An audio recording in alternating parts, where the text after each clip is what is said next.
এখন থেকে আপনার প্রিয় সিরিয়ালগুলো ফ্রিতে দেখুন এক্সক্লুসিভলি শুধুমাত্র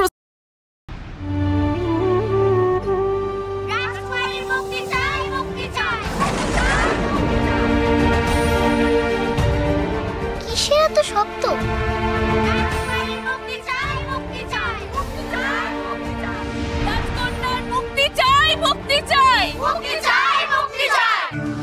প্রহরী ভাই, ও প্রহরী ভাই,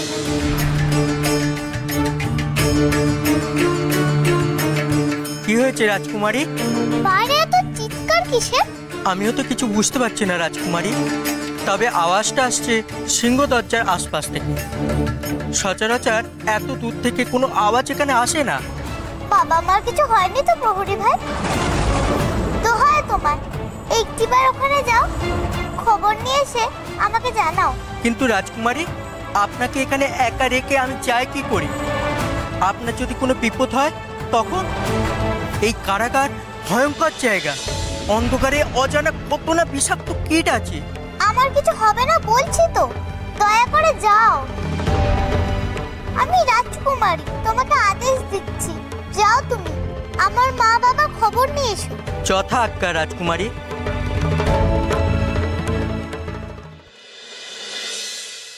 হে সৃষ্টিকর্তা, আমরা জানি আপনি সবকিছুই অবগত, তবু বলছি এবার কিন্তু শীতলা এক ভয়ঙ্কর পরিস্থিতির সম্মুখীন হয়েছে। এবার সত্যি সে অসহায়। জরাসুরের সঙ্গে লড়াইতে সে যে পরাজিত হবে না তা আমরা জানি। এর আগেও একাধিকবার জরাসুর চেষ্টা করেও শীতলার কোনো ক্ষতি করতে পারেনি। ইন্দ্রদেব, আপনি কি বলতে চাইছেন?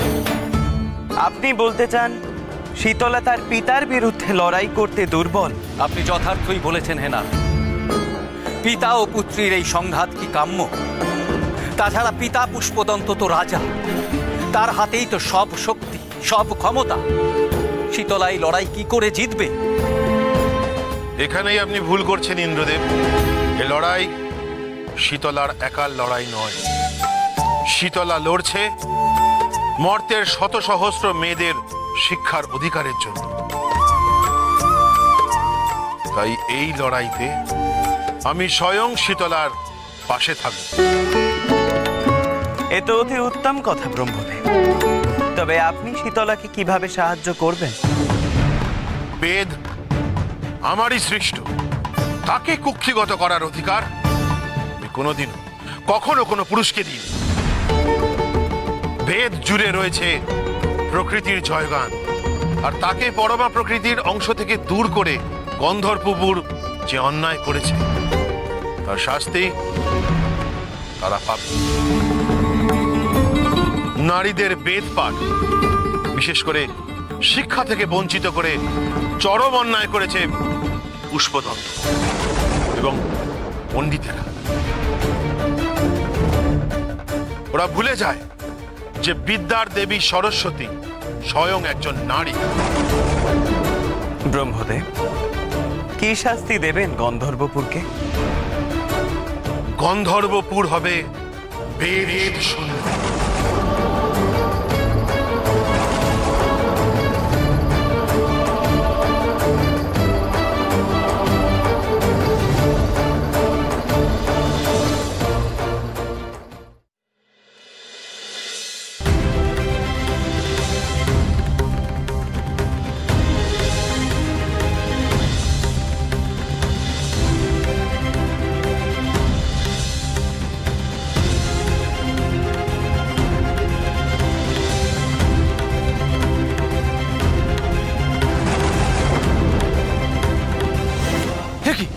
বেদ কোথায় গেল?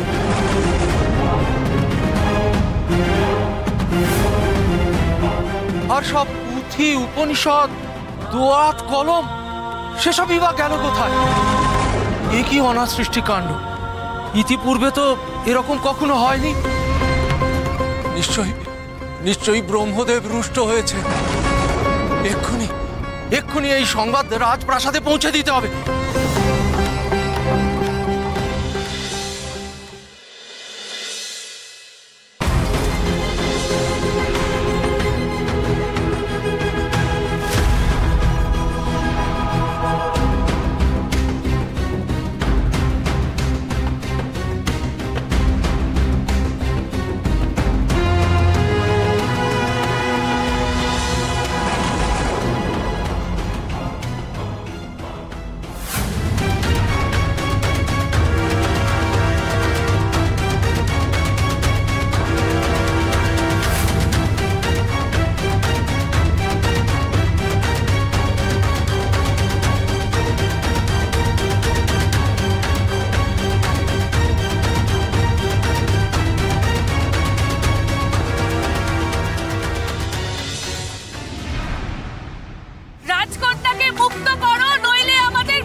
নিজেদেরই রাজপ্রাসাদের সামনে গ্রামের লোক জুটিয়ে এনে অশান্তি পাকাচ্ছে।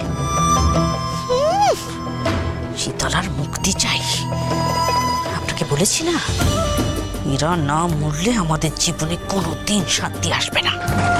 শীতলাকে বন্দি করা হলো, তোর মা এসে হাজির হলো। স্বামী রাজদ্রোহিতার দায়ে ঠাকুরজিকে বন্দি করা যায় না। যা গোট পাকিয়েছে তাতে জট ছাড়ানো খুব মুশকিল। একই প্রাসাদে একদিকে রাজা, অন্যদিকে রানী, খেলা জমেছে ভালো। আমাদের শুধু আগুনে একটু ঘি দিয়ে যেতে হবে, ব্যাস। রাজকন্যাকে মুক্ত করো, নইলে আমাদের বন্দি করো। রাজকন্যার মুক্তি চাই, মুক্তি চাই, মুক্তি চাই, মুক্তি চাই। পদ্মা, কি করছো কি তুমি এটা? পুষ্পদন্ত দেখো, দেখো দেখো পদ্মা কি করছে দেখো। তুমি একজন ন্যায়পরায়ণ রাজা হিসেবে একটা সিদ্ধান্ত নিয়েছো, ন্যায়নিষ্ঠ সিদ্ধান্তই নিয়েছো। তোমার স্ত্রী হিসেবে পদ্মার কি করুন? তোমার পাশে থাকা উচিত, সেখানে সে প্রজাদের খেপিয়ে তুলছে। রাজা হিসেবে তোমাদের বিরুদ্ধে একটা ব্যবস্থা নেওয়া উচিত।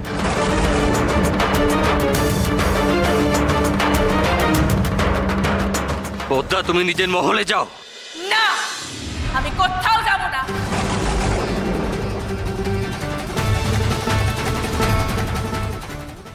আমার মেয়ের প্রতি সুবিচার না হওয়া পর্যন্ত আমি কোথাও যাব না।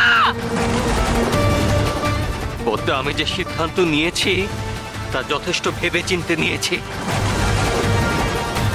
আমি আমার সিদ্ধান্ত বদলাতে পারবো না।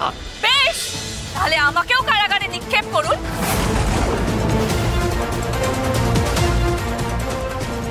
আপনার আদেশ না মানার জন্য